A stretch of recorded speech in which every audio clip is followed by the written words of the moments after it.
everyone, welcome back to my channel. Today I wanted to talk about a Netflix film called The Guilty. The Guilty is directed by Antoine Fuqua, who has done a lot of films that I know of, like King Arthur, Shooter, Olympus Has Fallen, Southpaw, The Equalizer, Magnificent Seven, Training Day. So he has done a lot, and he really likes Denzel Washington and Jake Gyllenhaal. And I do too. The Guilty stars Jake Gyllenhaal as a police officer who is on 911 call operator duty. While he's about this normal shift, he gets a call from a woman who's been kidnapped. And the story follows him as he tries to figure out this situation, being a police officer on the call center end of a situation that he otherwise would be right in the middle of as a police officer himself. He calls a bunch of different people and jumps between different scenarios, including this ongoing conversation with Emily, the person who's been kidnapped. This movie is incredibly intense despite only being shot in a handful of places. Even from the commercial, there was a part of me that could tell this movie was going to be a little bit like Buried. So warning for this movie is that it is shot in only 2 or 3 rooms. But I personally think this doesn't take away from how incredible this movie actually is. Being a huge Jake Gyllenhaal fan, I always have to watch his work no matter what it is, so I decided to watch this one the other day and I was happily surprised. So without further ado, let's get into 6 things that make a movie great.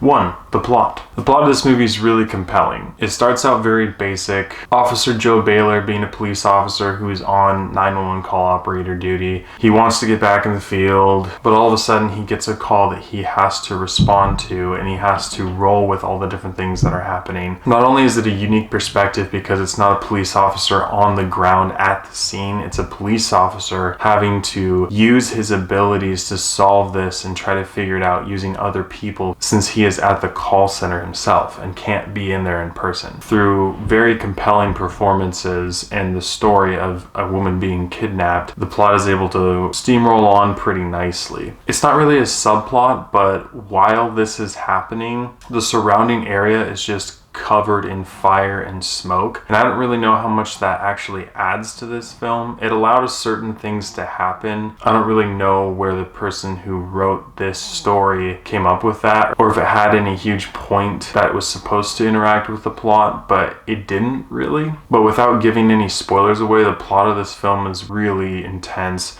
and so I have to give it a thumbs up. 2 is family friendly. This movie has an R rating, and the majority of the reason is profanity. There are some intense situations that you are basically spoken through, and you visualize that in your mind, and some of the things that are described are pretty disturbing. And ultimately, when you get to the end of the film, some of the realizations that you have are pretty disturbing, but family friendliness gets a thumbs down. 3 is acting and script. One of the only actors that you see on screen is Jake Gyllenhaal, and that's enough for me, honestly. Again, Jake Gyllenhaal delivers an absolutely incredible performance. He is just one of the best actors I think I've ever seen. Everything he does is very believable. It's super intense. His emotions are raw and real, and you feel like he is experiencing those things. Jake Gyllenhaal's incredible acting is accompanied by the fantastic voice acting of Peter Sarsgaard and Riley Keough, along with voice cameos from Ethan Hawke and Bill Burr. And on a movie that really needs its voice acting to be good, the voice acting was very well done. So mad props to all the voice actors, and mad props to Jake Gyllenhaal, because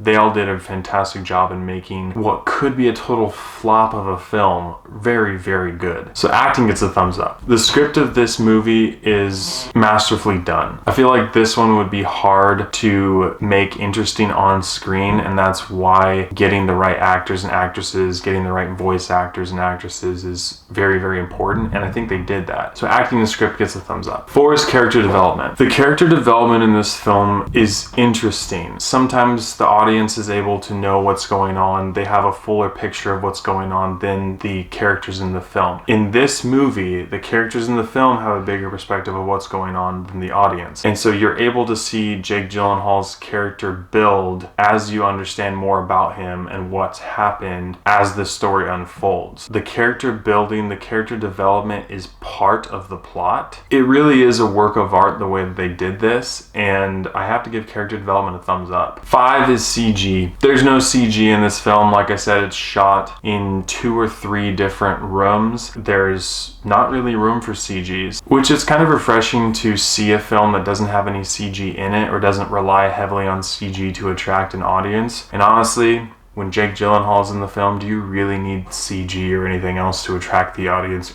I personally don't think so. So CG gets 50-50. And 6 is rewatchability. Now don't get me wrong, this movie is very, very well done. But because of the twists and turns that occur in this film, it's a film that once you've seen it and once you know what happens, it kind of makes it hard to rewatch because you know what's coming. And that's kind of what I was talking about earlier, where either the audience knows what's going on or the characters know what's going on more than the audience. It's one or the other. And since the audience doesn't know what's going on until the end of the movie, once you know that, it kind of spoils it for rewatchability. I'd have to give rewatchability a thumbs down, and that doesn't speak to the overall grading of the movie because this movie is really good, but it's more of a piece of art to be viewed very sparingly than it is to be watched over and over again by the same audience. So after discussing all of these things, I have to give The Guilty an 8 out of 10. This film is so interesting. It really is a piece of art, and it's summed up pretty nicely in a quote from one of the characters in the film. Broken people save broken people. So this movie really speaks to that, and it makes you understand that your initial emotions about certain situations may be completely incorrect. But if you're looking for a really intense movie to watch, I would recommend watching